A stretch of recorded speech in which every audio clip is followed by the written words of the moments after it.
Hey, y'all. Welcome back to the podcast. This is a space for real conversations, real growth, and coming back home to yourself. I'm your host, London, and here we talk about what it actually looks like to navigate life as a woman who's holding a lot, doing a lot, and somewhere along the way may have forgotten herself in the process. If you've been feeling overwhelmed, disconnected, or like you've been pouring into everyone else but yourself, you're in the right place. Let's get into today's episode. All right. So, welcome back to the podcast. Today's conversation is one that I feel so deeply connected to because it's something that so many of us are craving, but really don't have the words for. And that is the feeling of being heard. Because as women, especially when you're balancing so much in life, we can show up for everyone else, but still feel unseen, unheard, and even disconnected from ourselves. So today we are diving into the power of listening, not just listening to others, but learning how to listen to ourselves. And I'm really excited to have Deb here with me today. So welcome, Deb. I'm really glad you're here. Thank you so much for having me. I'm excited, London. Yes. And before we dive in, I would love to give you the space just to introduce yourself, share a little bit about who you are, what you do, and who you work with. So I'm Deb Porter. I'm in Reno, Nevada. My business is Hold Hearing Out Life Drama. I created it for those people whose family, friends, or coworkers are too close to a problem, or worse, are the problem, and people need somebody to listen. And so that was the initial model. People could book in 15, 30, or 45 minutes via phone or via Zoom. And that's what I do. I listen, actively listen. So that means when people need space, they don't need judgment or advice. There is no advice unless they specifically ask.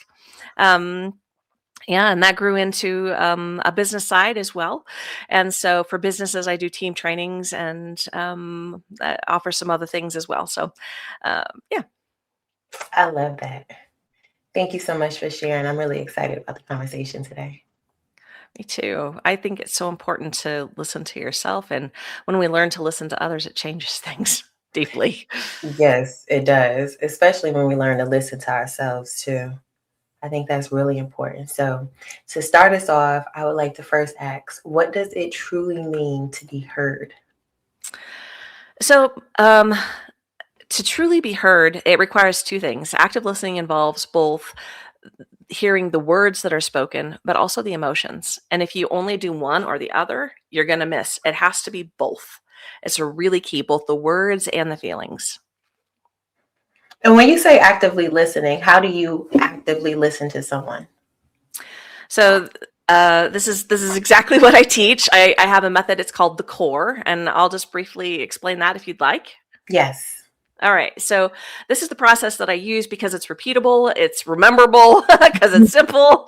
CORE stands for calm, outcome, relate, and empathy. So if you're really going to listen to somebody, you have to be calm, because as soon as you're not able to stay in your prefrontal cortex where all the higher thinking happens, and instead that dissolves and you're no longer able to hear. So calm is the exact first step that you have to manage. The second is outcome. You have to know, what is it that the other person really wants from this conversation? Do they need to vent? What are they looking for? What is it that they want? Like, some conversations is obvious and you don't have to do the work, because if we're deciding where we're going to go for dinner, that's clear, right? We know, okay, we're going to figure out where we're going to go for dinner. But when you're in a more emotional conversation, if you're in a relationship or in a business meeting, you want to make sure, what is the outcome we're going for here? What do we want to come away from with? And next is relate. This is a really complex piece of listening. It's the largest part in my course. Relate involves body language. It involves learning to ask those questions that we already mentioned. There's a lot to relate and being able to stay dialed in, right? You have to be able to relate. And then finally, empathy. And empathy, while it seems simple, is probably one of the more challenging pieces, because it means coming at the experience of listening with your heart and being open and making sure that you're offering empathy. And when I say empathy, there's a really clear understanding for me that there are some people that I'm not going to be able to understand completely, because we all have our individual unique experiences. And I would not presume to believe that I could understand, for example, your experience as a Black woman, because I am not that. I would not presume that I could understand somebody that's LGBTQ plus, because I'm not that. But what I can do is still bring my love and compassion for what it is that you're saying and what you're experiencing. Does that make sense? It does. I love that. Thank you for breaking that down for me.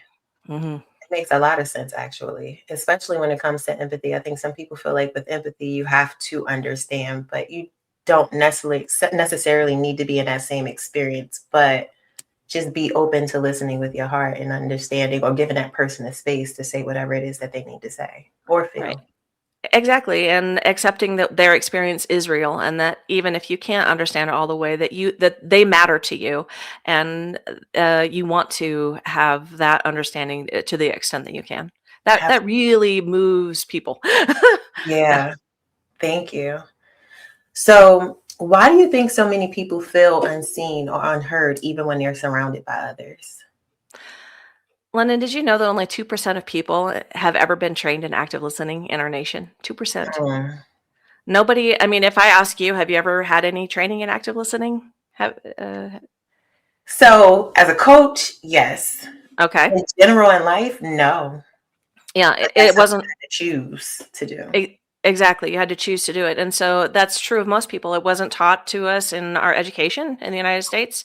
Wasn't until I was in my master's program. I didn't have Mm, any training at all in active listening. So unless you happen to be in a corporation that understands the importance of this and has sent you to training, in which case those people that I've talked to have often said, "Oh, they sent me this training. It was awful, and I had to do it, but I didn't learn anything from it." That's not mm. helpful. I'm that's telling you. that's not better. But it's exactly what you said. You have to choose it, and so unless people are actually choosing it, unless people really want to learn, it's not going to happen. Yeah, that's true. And that resonates with me a lot, especially working in corporate and taking those trainings. And we're just like, do, just do it to get out of there. And that's another Hmm. thing. Like, I see so many women doing this, right? Where they're doing everything and showing up for everybody else, and then still kind of feel disconnected inside because they're not really getting heard or feeling seen or even listening, honestly, or actively choosing to listen to anybody else because you don't know what you don't know. Hmm. So that's really important to be able to actively listen. So, what would you say happens internally when someone is not being heard?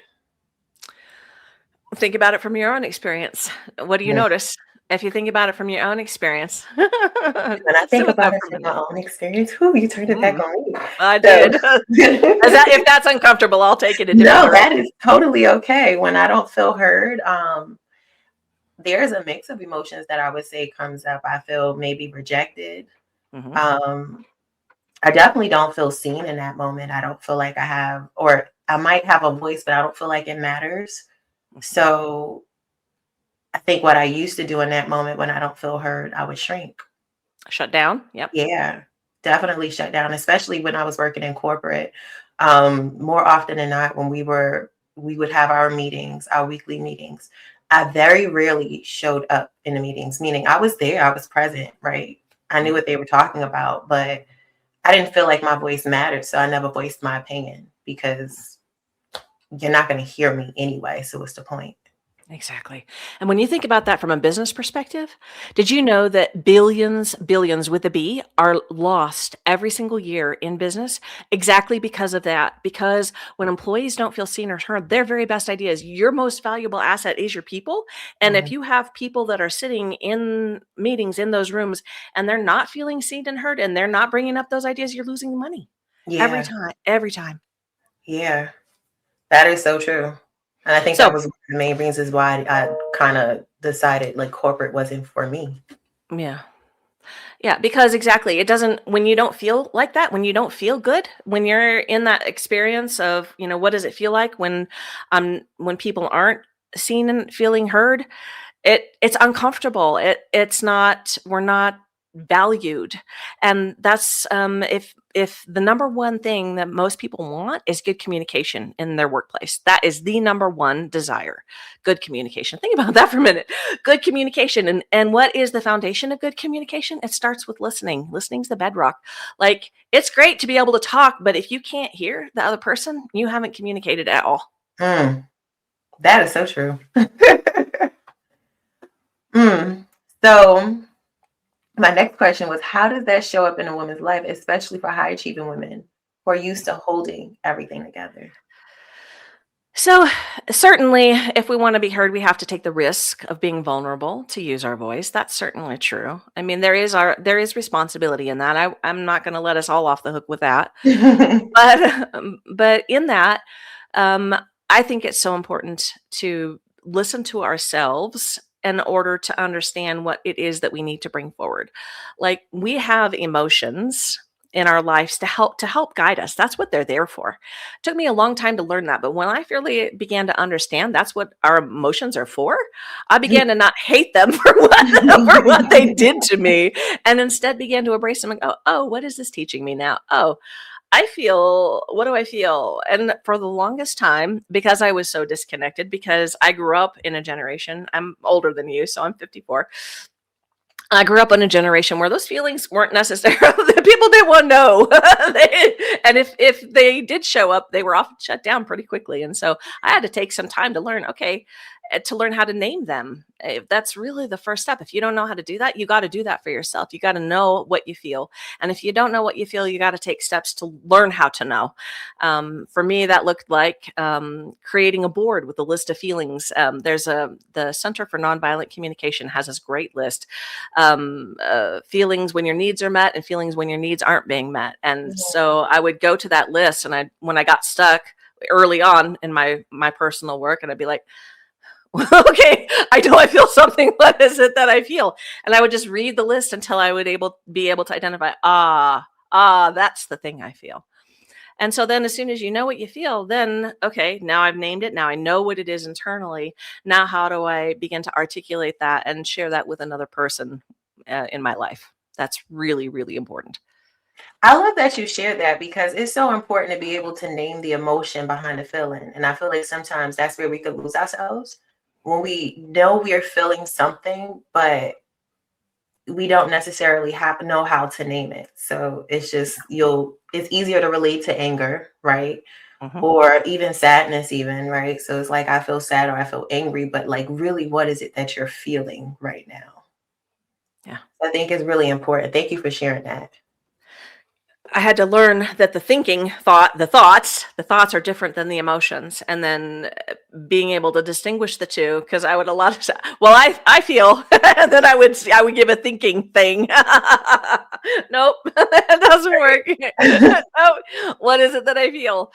I feel, for example, if I feel frustrated that, once again, the milk's left out on the counter, whatever silly thing, Yeah. it's usually something silly, things that set us off, or, if it's we've been talking about corporate, and if we're talking about business, I feel really unhappy that when I attempted to do this thing, there was this problem, and we weren't able to move it forward together. What happened, right? And then you can start to get into the what happened and the thinking part, but at least you've begun to name what you feel. Right.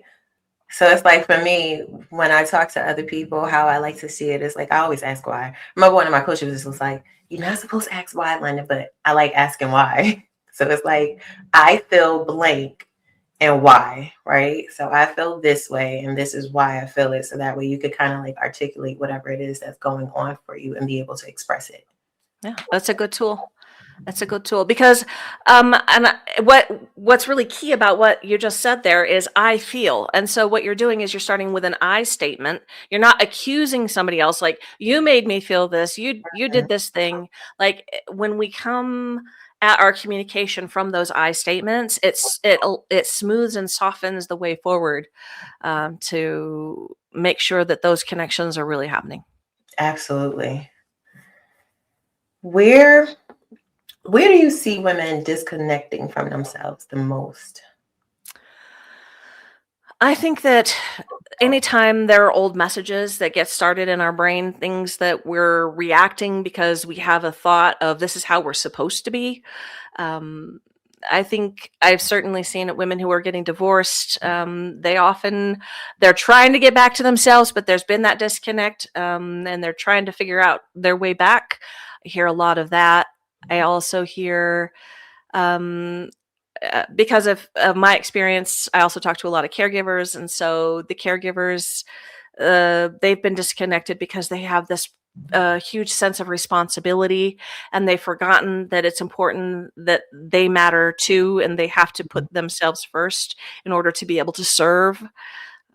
Yeah, things like that. Yeah, that reminds me of what we said earlier when we show up for others and we're so used to showing up for others that we forget about ourselves. Yeah. And we lose like a piece of ourselves, because I can relate with my own experiences in life being a caregiver, just going through a divorce, even losing my job, just because at one point you just put on this cap or this mask and you show up wherever you got to show up and do whatever it is that you got to do. When you go home, you go to sleep and you wake up and you do it all over again, whether it's for the job, for the person, for the kids, for the Yeah. spouse, whatever it Yeah. is. But then it's like when it comes back to you, the question I found myself asking was like, who am I? Who am I now? I just wrote a resource. I actually wrote 2 resources specifically for that, because that question is so key. Who am I now? Yes, you can find that on my website if you're looking for it and if you need it, because it's 10 pages of richness that helps you through that process. Yes, please. And what is your website, just so we know? It's hearingoutLifeDrama.com. Here now, I'm gonna make sure I put that in the link. Yeah, and then the resource is hearingoutLifeDrama.com/who, and then hyphen M hyphen I hyphen. Who am I now? It's all the hyphens. There's a lot of hyphens. Who am I now? Yes. I'm gonna make sure I put down all of these resources, because I think it's really important as women that we understand, one, how to actively listen, two, how to articulate our feelings. I love what you said about the calmness and just everything overall, how you put that whole framework together to help us get to that space and just being able to reconnect with ourselves and just kind of take off the mask for the moment. So I think that's really important. Yeah, it's authenticity. That's exactly what it is. We have to be authentic with ourselves. Yes. Yeah. And another thing that you said, it reminds me, because you said authenticity and then being vulnerable. Yeah. And I remember I was in this group, and so they asked me, and we were talking about business at the time, and they were asking me, like, what do you fear the most when it comes to showing up for your business? And I'm like, oh, being vulnerable. Like, as a coach, you want to show up and you want to help other people. And this is me wearing a hat again. You want to show up for other people. You want to be present for other people. But then in that space, when you're going through whatever it is that you're going through, you don't feel like maybe you can show up because you're supposed to show up in this perfection. And somebody said, just be authentic, just be yourself. And that requires you to be vulnerable, which is a little difficult. I think the thing about vulnerability that I've come to learn is that ultimately it's my job to love me and to be safe in me. And so if I'm vulnerable, I'm not really caring anymore about what anybody else thinks. I'm being me. I'm being that authentic self. I'm stepping into that power. And then, they get to think what they want. I know.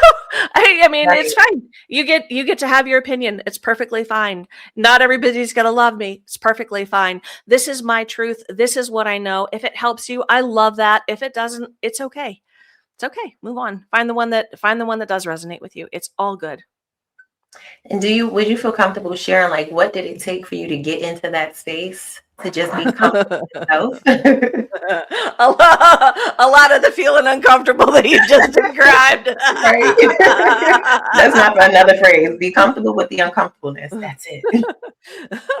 Early on, I had a teacher in my world that said, that the goal is to be comfortable in your own skin. And when she first said I had such cognitive dissonance, I'm like, I don't even know what that means. But I'm finally at the place in my life now where I do understand what that means. And it's really, she told me at the time, it's a process, and I wanted to strangle her. I'm like, what do you mean as a process? I don't want I can't it to just show up there. I don't want this process thing that you're talking about. I just want to know now. And but as I discovered, and as I walked through things, I've begun to learn that I can choose how I feel. I can choose life that's good, or I can choose to be unhappy about what's going on around me. It's really my choice. And Yes. with the caveat to saying that there are people with clinical depression, and I don't want to dismiss that. That's a real thing. Um, uh, but for many of us, we can choose, and we need to be mindful of what it is. And I think those with clinical depression have gotten there because they've chosen it for so long. They don't remember how to get back, and their chemistry has actually adapted to the other way. But I think it can be brought back. But it takes intention, and it Mhm. takes a lot of work and a lot of self-love, a lot of accepting this is where I am now, and that's okay. What's a thought that feels just a little bit better than where I am now? Because Mm. if we're in a feeling of hopelessness or powerlessness or depression, we can't just jump to joy. It's not possible. There's Abraham Hicks teaches the emotional scale, and I really believe I have found that to be true in my own life, and we got to work our way up. Yes, absolutely. So, would you say that in order for us to begin listening to ourselves, it would start first with vulnerability and acceptance?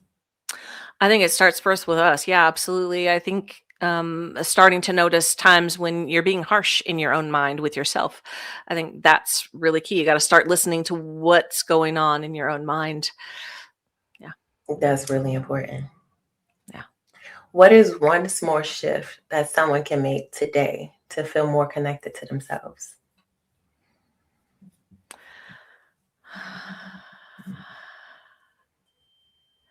I think if you don't know your feelings, if you're experiencing that you're in a moment where you don't know what you feel, a really easy thing that you can do is make a decision that 3 times a day, tie it to, when you put your feet on the floor in the morning, when you brush your teeth, or even if you're just, when you go to the bathroom, like make it a habit to say, okay, what am I feeling now? And begin to notice, because until you tune into what is it that I feel and what is it that I know about myself, it can't shift. So you have to do that part first. Hmm. I love that you said begin to notice. That's something I teach. Hmm. Notice, like just noticing. I feel like there's just so much power in noticing, being an observer, like Hmm. just putting on that lab coat and just saying, you know what, I am going to be the subject right here. And I'm just going to observe whatever it is that I'm feeling, going through. Like, obviously, don't get caught in your thoughts, don't get stuck in your head, but also don't Yeah. be like a prisoner to your thoughts and emotions and, whatever is going on. So that way you can observe and figure out, like, okay, this is how I feel. Why do I feel like this? And so what's next? So what now? Now what? What? Now what? Yeah. What is it that I do want?